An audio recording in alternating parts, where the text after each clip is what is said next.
নমস্কার, চলে এসেছি আরও একটি নতুন রেসিপি নিয়ে।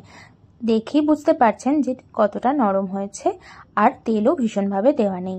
তো মেথির পরোটা বানাতে গেলে একটা প্রবলেম হয় যে মেথি শাকটা একটু যেহেতু তিঁতো, তো তিঁতোটা কিভাবে দূর করবেন আমি এই ভিডিওতে সম্পূর্ণটা বলবো। তো দেখতে থাকুন। প্রথমে আমি জলে নুনটা দিয়ে আমি মেথি শাকটা যে কুচো কুচো করে কেটে রেখেছিলাম আমি মোটামুটি 15 থেকে 20 মিনিট মতো ভিজিয়ে রাখবো। রাখার পরে দেখুন আমি এখানে 2 ভাগ আটা আর 1 ভাগ ময়দা নিয়ে নিয়েছি। আপনারা চাইলে পুরোটাই ময়দাতে করতে পারেন বা পুরোটা আটাতেও করতে পারেন, সেটা সম্পূর্ণ আপনাদের ইচ্ছা। এরপরে আমি দিয়ে নিচ্ছি লবণ, ময়দাটা যতটা লাগবে ততটা দিয়ে দিচ্ছি, একদম 1 চামচ মতো চিনি, আর ময়ামের জন্য ঘি দিয়ে নিচ্ছি। এবার এটাকে ভালোভাবে করে নিচ্ছি, আর দিয়ে দেবো জোয়ান গুঁড়ো। দিয়ে নিয়ে আমি এই আটা ময়দার যে মিক্সচারটা আমি সেটা ভালো করে মেখে নিয়েছি। তো এরপরে চলুন দেখা যাক আমি মেথি শাকটা কি করব। প্রথমে আমি যে এখানে আদা লঙ্কা বাটা মোটামুটি 2 চামচ, মানে এই ছোটো চামচে 2 চামচ মতো নিয়ে নিয়েছি। আর দিচ্ছি হলুদ গুঁড়ো, আর দিয়ে দেব কাশ্মীরি লঙ্কার গুঁড়ো, এটা সম্পূর্ণ অপশনাল, শুধুমাত্র কালারের জন্য। দিয়ে দিচ্ছি ধনে গুঁড়ো, বড় চামচে 1 চামচ মতো দেবেন, আর ছোটো চামচ বলে আমি 2 চামচ দিয়েছি। জিরে গুঁড়োটা যেমন আমি 1 চামচই দিয়েছি, আমি জায়গাটা বড্ড ছোটো নিয়ে ফেলেছি। তো যাই হোক, আপনি একটা বড় জায়গায় নিয়ে একটু জল দিয়ে গুলে রেখে দেবেন। এরপরে আমি সাদা তেল ইউজ করেছি এখানে। সাদা তেল ইউজ করার পরে দেখুন আমি মশলাটা কষে নেব। কষে নিয়ে যতক্ষণ না তেল বেরোচ্ছে আমি ততক্ষণ অবধি কষে নেব। এরপরে কষার পর আমি দিয়ে দিচ্ছি শাকটা, যে শাকটা আমি ভিজিয়ে রেখেছিলাম 15 থেকে 20 মিনিট মতো, একদম কচলে কচলে এটা বের করে দেবেন। ততক্ষণে অলরেডি আপনার যে শাকের যে তেঁতো ভাবটা সেটা এইভাবে চলে যায়, এইভাবে যদি আপনারা রান্না করে থাকেন। এই যে এবার শাকটা আমি কষে নেব ভালো করে। দেখবেন যতক্ষণ জল বেরোচ্ছে, প্রথমের দিকে তো শাকে একটু জল বেরোবে, তাও আমি যেহেতু অনেকটা চটকে নিয়েছি ব্যাপারটা, তো সেই জন্য অতটা বেরোবে না। দেখুন গায়ে গায়ে একটু লেগে আছে।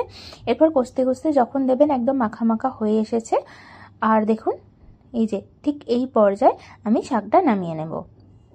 এরপরে শাকটা মোটামুটি একটু ঠান্ডা করে, যেহেতু খুব ঠান্ডা আমার হাতে খুব একটা ঠান্ডা লাগছে না, ধোঁয়া উঠছে যদিও বা, যাই হোক আমি মেখে নিয়েছি। আর মাখাটা তো এটা আপনারা সকলেই জানেন, মোটামুটি অল্প অল্প জল দিয়ে মেখে নেবেন। মেখে নিয়ে একটা ডো তৈরি করে রেখে দেব। এরপরে পরোটাটা যেটা দিয়ে খাবো, যে চাটনিটা দিয়ে খাবো, তো সেই চাটনিটা বানিয়ে নিয়ে নিয়েছি। টমেটো, পেঁয়াজ, রসুন আর একটা শুকনো লঙ্কা দিয়ে দিচ্ছি, জিরে ফোড়ন দিয়ে দিলাম, শুকনো লঙ্কা ফোড়ন, আর দিয়ে দিচ্ছি পেঁয়াজগুলো একটু হালকা করে 2 মিনিট মতো ভেজে নেব। ভাজার পরে দিয়ে দিচ্ছি রসুনগুলো আমি গোটায় রেখেছি, এটাও মোটামুটি 2 মিনিট মতো ভেজে নেব। এরপরে আমি দিয়ে দিলাম চিনি, একদম 1 চামচ মতো চিনি, আর দিয়ে দিলাম টমেটো, আর টমেটোর সাথে দিয়ে দেব লবণ। এরপরে এটা আরও আমি 2 থেকে 3 মিনিট মতো কষে নিয়েছি। কষে নেওয়ার পরে দেখুন ঠিক যখন এই পর্যায়ে আসবে, তখন আমি মিক্সির বাটিতে বন্ধ করে দিচ্ছি গ্যাসটা, এই মিক্সির বাটিতে ঢেলে নিলাম। তারপরে ঠান্ডা হয়ে গেলে বেটে নিলে ব্যাস চাটনি রেডি।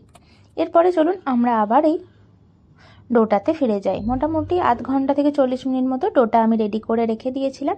এরপর আরেকবার একটু ভালো করে ঠেসে নিয়ে আমি একটা একটা করে লেচি কেটে নেব, ব্যাস।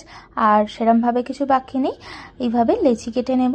লেচি কেটে নিয়ে আপনারা এটা দিয়েও বেলতে পারেন, তেল দিয়ে যেমন লুচি বেলে সেটাও বেলতে পারেন, বা আটা দিয়েও বেলতে পারেন, সেটা আপনাদের ওপর ডিপেন্ড করছে, কোনো ব্যাপার না। আর শেপটাও আপনাদের ওপর ডিপেন্ড করছে, আপনারা ত্রিকোণ শেপটাও দিতে পারেন বা বড়টা শেপটাও দিতে পারেন। ব্যাস এইভাবে তৈরি করলেই হয়ে গেল মেথি শাকের পরোটা। আপনারাও বাড়িতে অবশ্যই করবেন এবং অবশ্যই জানাবেন যে আপনাদের রেসিপিটা কেমন লেগেছে। যদি ভালো লেগে থাকে তাহলে অবশ্যই একটি লাইক কমেন্ট করবেন এবং শেয়ার করতে ভুলবেন না। যদি এখনও পর্যন্ত আমাদের চ্যানেলটি সাবস্ক্রাইব না করে থাকেন তাহলে প্লিজ সাবস্ক্রাইব করে দেবেন।